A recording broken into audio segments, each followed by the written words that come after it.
Today we have myself and my mentor joining us, Shams Tabriz, and we are doing more work together on the topic of infidelity.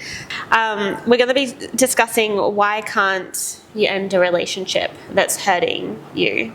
So for women that are in affair relationships, if you know that the relationship is no good for you, you know you need to end it, and yet you just feel always drawn in and you can't seem to end it, that's what we're going to be discussing today. Yeah, it's a great topic. Yeah.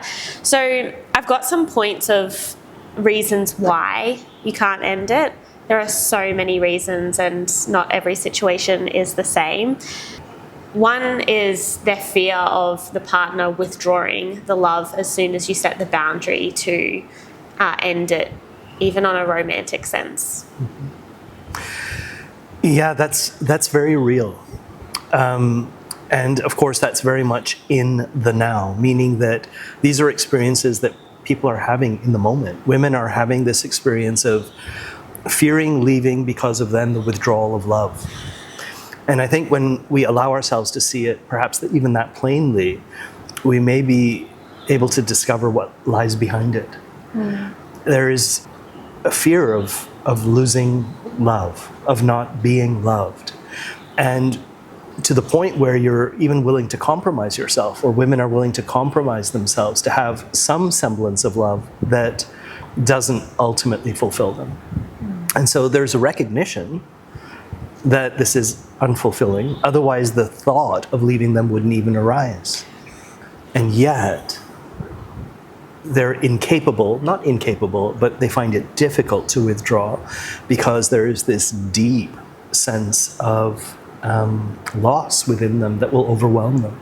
And so oftentimes for women in this situation who find it difficult to withdraw from a relationship that isn't working for them on some level, the reason stems from patterns of engaging in the relationships, the primal relationships of love.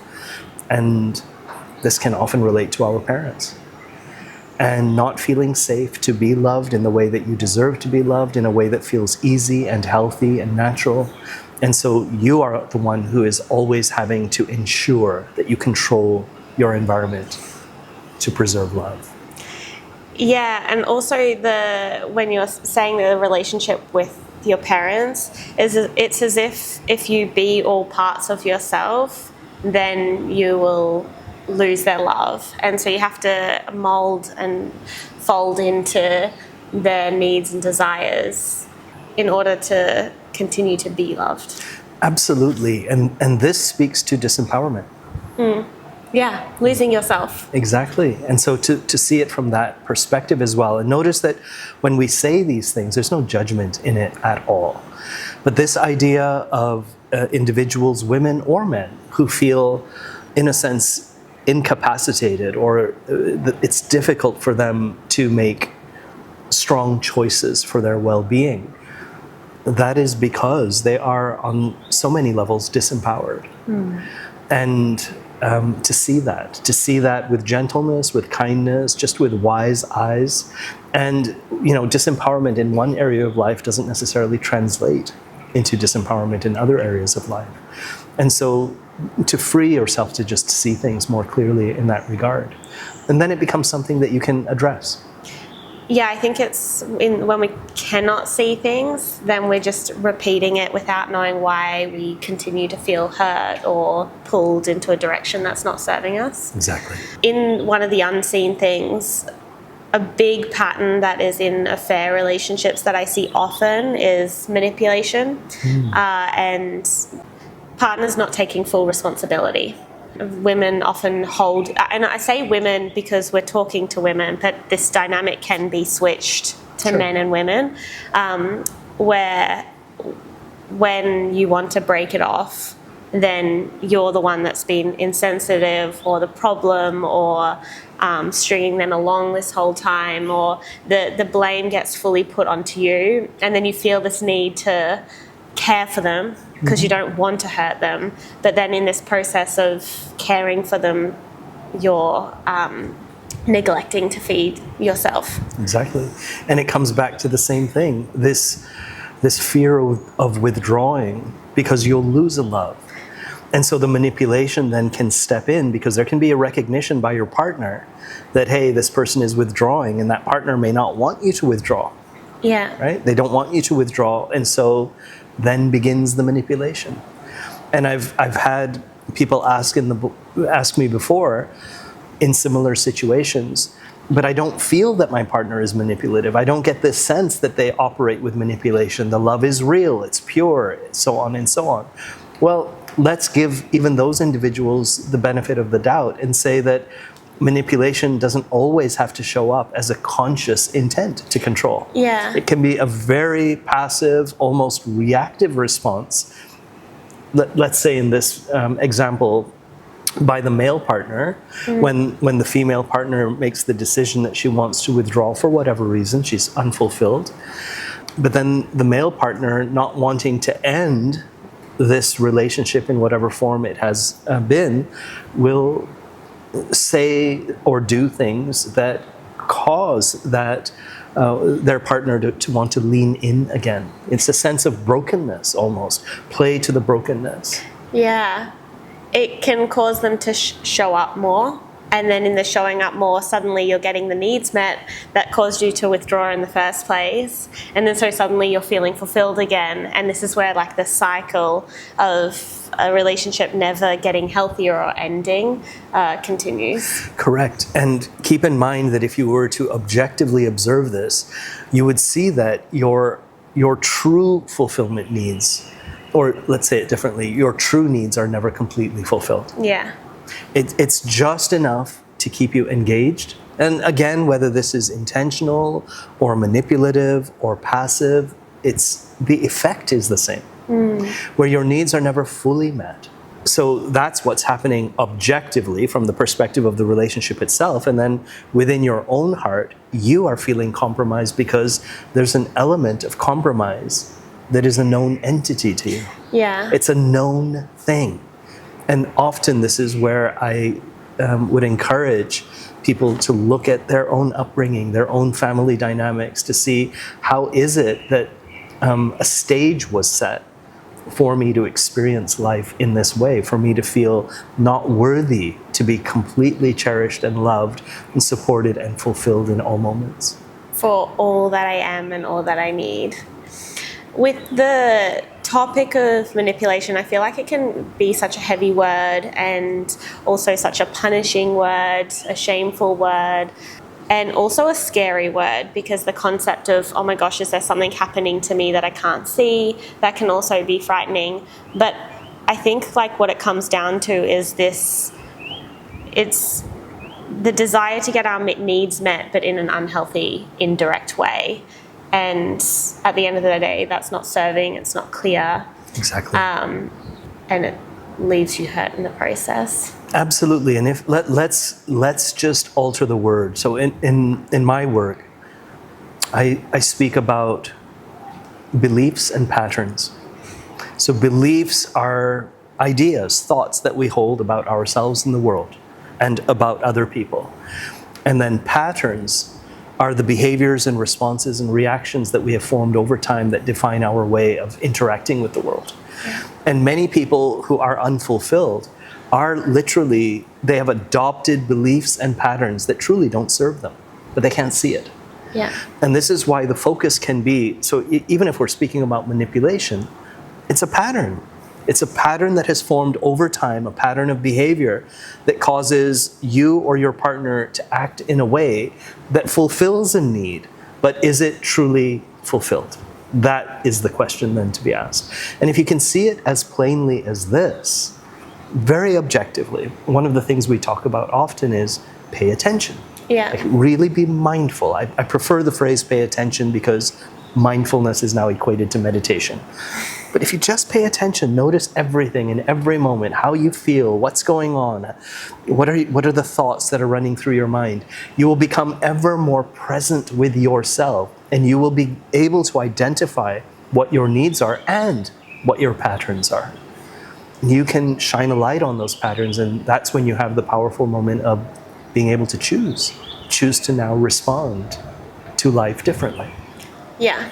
I think of when you're talking about these patterns, I think of the one of shutdown, because I think this is one that we've all experienced. We shut down, we experience our loved ones shut down. But the pattern of like when shutting down, then it invites people to lean in to wonder what is wrong or what did they do wrong.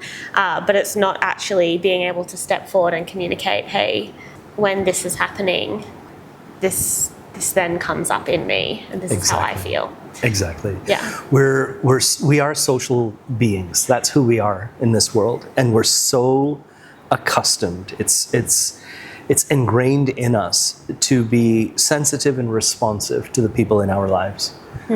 But oftentimes, the way that we have formed those patterns is neglecting ourselves. Yeah. And if we can overcome that self-neglect, and I always say that you have to place your own needs and your own well-being first. I don't say this from the perspective of everyone adopting the false ego, where it's all about me, me, me, me, me, and clamoring from an unhealthy perspective, but from a truly healthy perspective of knowing deep down inside who you are, what you are worthy of having and experiencing in your life, and then being selfish for those reasons. And it's in that you learn to navigate your relationships better. So as you're saying that, immediately the feeling of, or a lot of the women in the community on this topic that we're discussing today of not being able to leave, if I focus on myself and my needs, then my partner or my affair partner is then going to struggle. And this fear of being selfish and feeling so wrong in this. And also I feel like sometimes our partners can then make us feel even more selfish for putting ourselves first, like we are neglecting them. But as you're saying this, the feeling of, will my affair partner be okay if I then break up, or is his mental health going to significantly decline? And just feeling responsible for that. And this again is where that depth of self-love and selfishness must trump the need to be in service to someone else, despite how much you may love them. I often say that the ones that you are responsible for in life, it begins with you. And if you have children, young children, yes, of course, you are responsible to them as well. But beyond that, you cannot be responsible to others in life. And this is one of those patterns of conditioning that is often formed in families, where from a very young age, the parent will very tacitly teach you that you are loved when you are quiet. You are loved when you behave. You are loved when you do your homework. You are loved when you are good. When you're not needy. You are loved when you're not needy. You are loved when you do the things that I need you to do. And all of a sudden, that child has learned tacitly that my well-being is defined by my parents' well-being.